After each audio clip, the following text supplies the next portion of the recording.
حدیث بڑی کلیئر ہے کہ کچھ ایسے لوگ ہیں جن کو آخری سیکنڈ میں ہدایت آنی ہے اللہ نے بچا لینا، اور ہم سمجھ رہے ہیں کہ یہ پکا دوزخی ہے. کیا پتا میں دوزخ میں بیٹھا سڑ رہا ہوں، اللہ تعالیٰ بچائے، اور میں جن کو دوزخی کہہ رہا ہوں اور میں نے پروو بھی کر دیا ہو، اللہ تعالیٰ علم ان کو ہدایت دیتے ہیں یا ان کو واقعی میں ہدایت ملی ہو، ہمیں نہ نظر آ رہی ہو.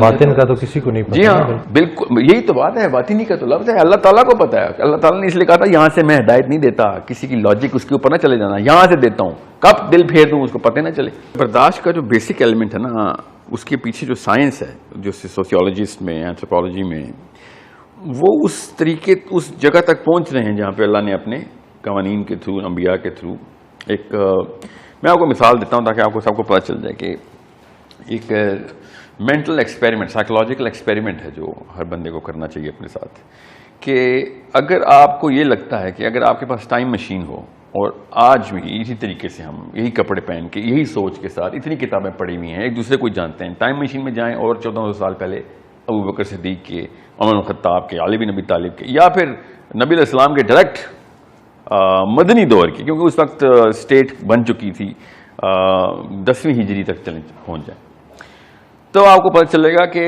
اتنی لبرٹی ایک انڈیویجول کو تھی نا، اتنی اوپننس تھی کہ امریکہ میں بھی آج وہ نہیں ہے. آپ کو کبھی بھی کوئی نہیں پوچھتا تھا کہ یہ کیوں کر رہے ہو، وہ کیوں کر رہے ہو، تو لگاتا ہی نہیں تھا کوئی، کیونکہ سورہ حجرات سب کو ازبر تھی، خون میں سرائیت تھی سورہ حجرات کی. کوئی کسی کے بارے میں جاسوسیاں نہیں کرتا تھا، کوئی کسی کے بارے میں یہ نہیں پوچھتا تھا کہ وہ فلاں نے کیا لے لیا، فلاں نے کیا خرید لیا، فلاں کے پاس کیا ہے، کوئی کسی کو یہ کرتے نہیں دیکھتا تھا کہ گناہ کر رہا ہے، سب ایک دوسرے کا گناہ چھپاتے ہوتے تھے. سمجھ رہے، یہ وہ معاشرہ چل رہا تھا، اتنی اوپننس تھی. اس لیے پھر ایسا کوئی علم کا سیلاب آیا ان کی طرف سے کہ ہر بندہ ہر بندے سے سیکھتا تھا. اس کو امامیہ دور کہتے ہیں. علماء کرام پہلے 300 سال تک فتویٰ کیسے لیا جاتا تھا مسلمانوں میں کہ کسی بھی چلتے پھرتے بندے کو، جس کو آپ دکاندار ہے، جاننے والا ہے، وہاں پہ اس بندے کا کاروبار ہے، اور دیکھتے تھے یہاں بندہ صادق ہے، ٹھیک ہے، سچی بات کرتا ہے، سیدھی کھری بات کرتا ہے، تو اس سے اپنا مسئلہ بیان کر کے جو جواب لیتے تھے اس کو فتویٰ سمجھتے تھے.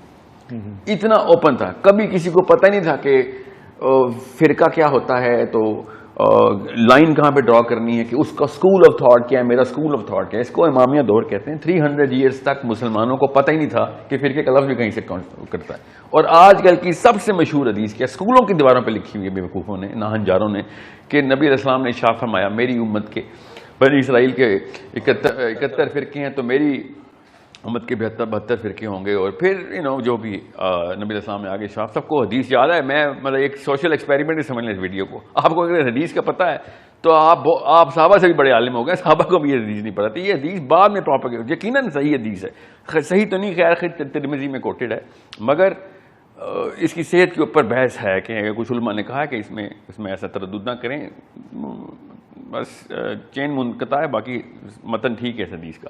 مگر اس کا یہ مطلب نہیں ہے کہ یہ چارٹر ہے ہمارا. ہم نے اس کو چارٹر بنایا ہوا ہے، اپنے آپ کو جنتی اور دوسرے بندے کو دوستی کہنے کے لیے اس حدیث کا سرٹیفکیٹ لے لیا ہم نے. حالانکہ نبی علیہ السلام نے کبھی نہیں کہا کہ میری امت میں 72 فرقے ہوں گے اور صرف بریلوی جنت میں، یا پھر دیوبندی جنت میں، یا سنی جنت میں، یا شیعہ جنت میں، یا اہل حدیث جنت میں، یا سلف صالحین جنت میں. ایسا کچھ بھی نہیں. نبی علیہ السلام نے کہا جو میرے اور تمہارے نہج کے اوپر ہوں گے. بات اتنی سی بات تھی. اب وہ کیا تھی؟ وہ اوپننس تھی، وہ لیک آف ججمنٹ تھی. میں آپ کو اتنی سی بات بتاؤں کہ آپ جب کوئی غلطی ہو جاتی ہے آپ سے، اسلام کا ایسنس کیا ہے؟ میرے سے کوئی گناہ ہو گیا، اسلام کا ایسنس یہ ہے کہ سب سے پہلے ہم یہ سوچتے ہیں کہ اللہ تعالیٰ میری توبہ قبول کریں گے. سب سے پہلی یہ سوچ آتی ہے کہ انسان ہوں، بشر ہوں، اللہ تعالیٰ نے خود کہا ہے توبہ کرو. اس کا مطلب یہ تھا کہ گناہ تیرے سے ہوگا ہی ہوگا، ورنہ توبہ کا کانسیپٹ ہی نہ ہوتا. ہمارے ہاں یہ کانسیپٹ بالکل الٹا ہے. اس کا مطلب کیا تھا کہ صحابہ کرام بھی جب نبی علیہ السلام کے اپنے دور کے اندر، یا خلفائے راشدین کے دور کے اندر، جب کسی بندے کو ایسا کام کرتے ہوئے دیکھتے تھے تو اس کو ٹیگ نہیں کرتے تھے. He will never be known as someone جس نے گناہ کیا. ہم لوگ، ہماری نیچرل سائیکالوجی، اب تو سائنس بھی اس جگہ پہ پہنچ چکی ہے کہ میں کبھی بھی اس بندے کے ساتھ نہیں اٹھوں بیٹھوں گا کہ جو مجھے ٹیگ کرتا ہے. اس کو ہم ججمنٹ کہتے ہیں. اللہ نبی علیہ السلام نے ارشاد فرمایا، حدیث قدسی ہے، کہ اللہ تعالیٰ کہتے ہیں کہ لعنت برساؤ اس بندے پہ کہ جو دنیا میں یہ بتا دے کسی کو کہ کون جنتی ہے اور کون دوزخی ہے. اور ہم نے پوری کی پوری چارٹر بنایا ہوا ہے کہ یہ باقی ہم جنتی ہیں اور وہ دوزخی ہیں. نبی علیہ السلام لعنت برسا رہے ہیں. یہ والی حدیث نہیں کوئی بتا رہا جو کہ حدیث قدسی ہے، اور وہ والی حدیث جو کہ ویک ہے. ٹھیک ہے، وہ حدیث میں بھی مانتا ہوں بائی دا وے، مگر اس کی خوبصورتی الگ ہے. وہ کسی اور لیکچر میں بتائیں گے کہ اس کے فائدے کیا ہیں اس حدیث کے. مگر خود سوچیں جب نبی علیہ السلام نے ارشاد فرمایا کہ یہ اللہ کی لعنت کی اگر گارنٹی چاہتے ہو تو دنیا میں لوگوں کو فیصلہ کر دو کہ یہ جنت میں جائے گا یا دوزخ میں جائے گا.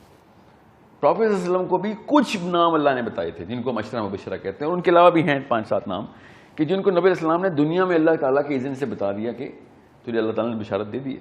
ٹھیک ہے, عثمان غنی ہیں, علی بن ابی طالب ہیں, سعید بن زید ہیں, I mean there are so many جو کہ ایکسیپشنل کیسز ہیں, ایکسیپشنل کیسز جو کہ نبی علیہ السلام نے بھی بتایا. ورنہ تو میں آپ کو اتنی سی بات بتاؤں کہ عمر بن خطاب جن کو پے در پے نبی علیہ السلام بتا رہے ہیں تیرا محل دیکھ کے آیا ہوں جنت میں, تیری حوروں سے پردہ کیا ہوا ہے. I mean this man is the peak of the peak, right? اور وہ حضرت حذیفہ بن یمان کے گھر پہ جا کے مطلب سیکریسی میں جاتے تھے کہ بتا دے, کیونکہ حضرت حذیفہ کو نبی علیہ السلام نے منافقین کے نام بتائے ہوئے تھے. نہیں میرا نام تو نہیں آیا, کوئی میں تو نہیں ہوں, مجھے بتا دے. روتے تھے کہ مجھے بتا دے نبی. اور آگے سے حذیفہ بھی دیکھیں کیا سٹینڈرڈ تھا. اب ان کو پتا تھا کہ نہیں ہمیں پتا ہے, اب وہ ہمیں بعد میں پتا کیا ان کو کیسے پتا تھا, بہرحال وہ میں کسی اور لیکچر میں کور کروں گا.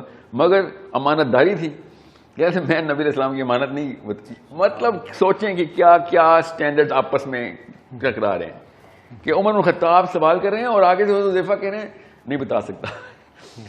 ٹھیک ہے, صحابہ نے پھر حذیفہ سے کہا کہ یہ آپ کیا ان کا چل رہا. بہرحال لمبی کہانی ہے, ہم شور سب کو پتہ ہے, مشہور واقعہ ہے. مگر حضرت عمر بن خطاب کو شک ہے, ٹھیک ہے, کہ کہیں بعد میں اس بشارت کے بعد نہ مجھ سے غلطی ہو گئی ہو, اور ہمیں یقین ہے ہم جنتی ہیں, میرا مولوی جنتی ہے, میری پگڑی والا کلر جنتی ہے, باقی سب دوست کی ہیں. مطلب یہ حضرت عمر کو یقین نہیں آیا, مگر مسجد بلال کے مولوی صاحب کو یقین آ گیا ہے. تو پھر کوئی مسئلہ ہے نا, پھر عدم برداشت ایسے ہی آتے ہیں نا. جب آپ کسی کی باؤنڈری کو اتنا اسٹرانگ پتھر کی دیواریں بنائیں گے تو ایک کامن سینس کی بات ہے سروائیول کے لیے. پھر آپ اس کو گروپ بائس کہتے ہیں کہ آپ اپنے گروپ کے لیے باعث ہوں گے ہی ہوں گے. تو فطری تقاضا ہے. پاکستان کے جھنڈے کو کیوں آپ انڈیا کا جھنڈا چھت پہ لگائیں محلے میں, کیا ہوگا آپ کے ساتھ؟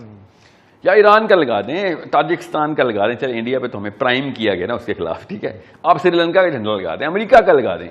آپ کے اندر سے کیوں ایک ریپلشن آئے گی کہ نہیں یہ کام نہیں کرنا, because you are identified as a group, اور گروپ کے لیے آپ پھر اپنی باؤنڈری خود بناتے ہیں کہ گروپ کے باؤنڈری بناؤ اور میں ویسا ہی ہو جاؤں جیسا میرا گروپ ہے, میرا گروپ ویسا ہی ہو جائے جیسا میں ہوں. اس کو گروپ بائس کہتے ہیں. اور اس کے خلاف کوئی صحیح بات بھی کر رہا ہو تو آپ کو غلط لگتی ہے, اس کو بائسنس کہتے ہیں.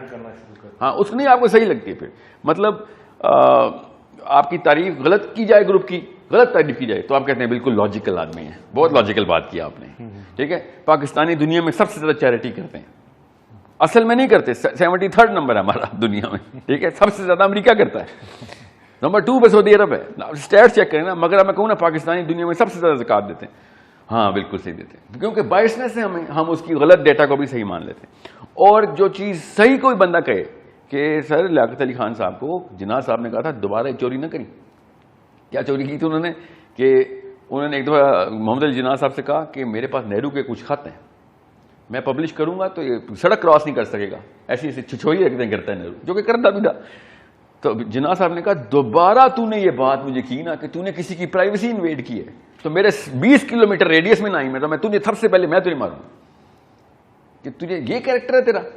اب میں یہ واقعہ سناؤں, سوچیں ذرا, اندر سے خون کے نا کلاٹنگ شروع ہو جائے گی لیاقت علی خان کے خلاف. اور میں جناح صاحب کی تعریف کر رہا ہوں, لیاقت علی خان صاحب کی برائی نہیں کر رہا, انسان ہے, کوئی نبی تھوڑی ہے, بندہ بشر ہے, غلطی ہوگی. مگر اندر سے کیسے ایک ہوتا ہے, یہ تو کوئی انڈین ٹائپ بندہ لگتا ہے.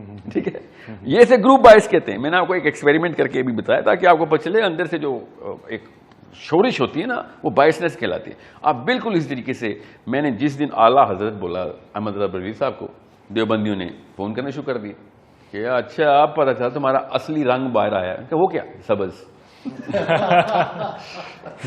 پھر جس دن امام جعفر صادق کو امام جعفر صادق بول دیا, نبی علیہ السلام کا بچہ ان کو امام جعفر صادق بول دیا, جس کو ابو حنیفہ رضی اللہ رحمۃ اللہ نے کہا کہ میرے وہ 3 سال جو جعفر صادق کے اندر گزرے وہ میری پوری کی پوری زندگی کا علم ایک طرف اور جعفر صادق سے 3 سال سیکھے ایک طرف.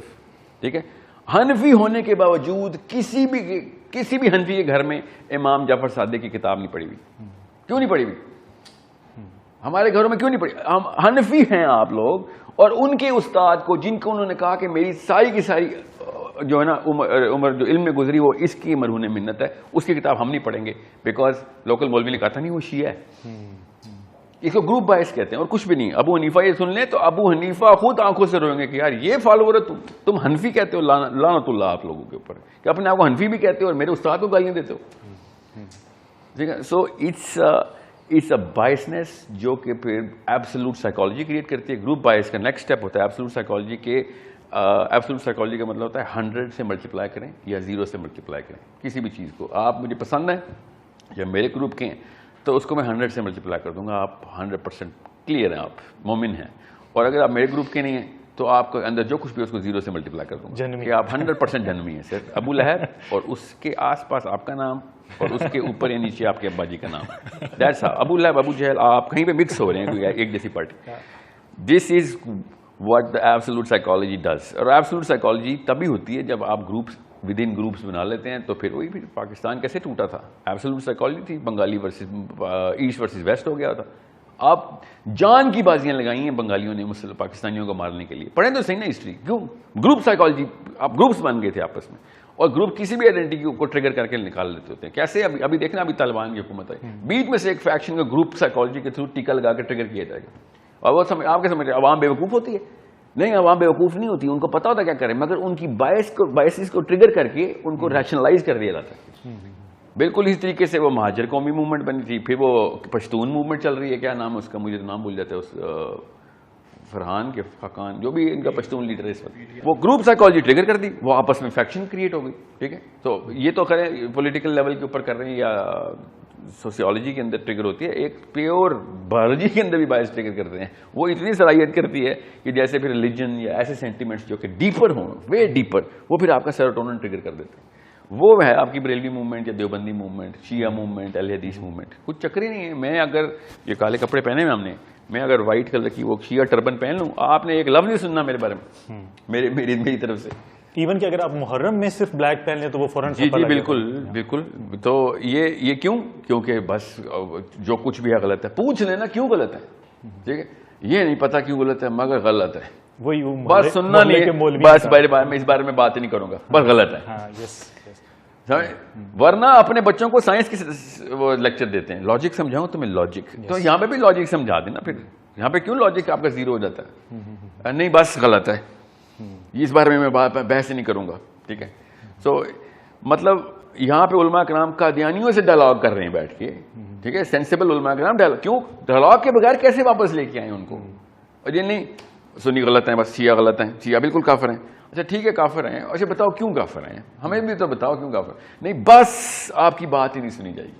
سو یہ کیوں ہو رہا ہے, بیکاز پھر وہ ایبسولوٹ سائیکالوجی میں چلی گئی, اس کی ہر چیز 0 سے ملٹیپلائی کرنی ہی کرنی ہے. جو کچھ مرضی ہو جائے, جتنا مرضی لاجیکل آدمی ہو, آپ کو میں کچھ بھی نہیں ماننا, میں نے سننا ہی نہیں ہے. Because you lost me at hello, because I just looked at you, جج یو, کہانی ختم. یہ ججمنٹ جو ہے نا, یہ صحابہ کے پاس نہیں تھی. صحابہ اس ججمنٹ کے خلاف اسلام لے کے آگے چل رہے تھے کہ لوگوں کو دنیا میں نہ بتا دیں کہ جنتی ہے تو اس کی ہے, جو کچھ مرضی ہو جائے. اوپر اسلام کی نہج کیا تھا, نبی علیہ السلام نے حدیث سنائی. میں آپ کو اس تقدیر اور قضا قدر میں بحث میں نہیں جاتا ہوتا کیونکہ نبی علیہ السلام نے منع کیا ہے, مگر حدیث بڑی کلیئر ہے کہ کچھ ایسے لوگ ہیں جن کو آخری سیکنڈ میں ہدایت آنی ہے, اللہ نے بچا لینا, اور ہم سمجھ رہے ہیں کہ یہ پکا دوزخی ہے.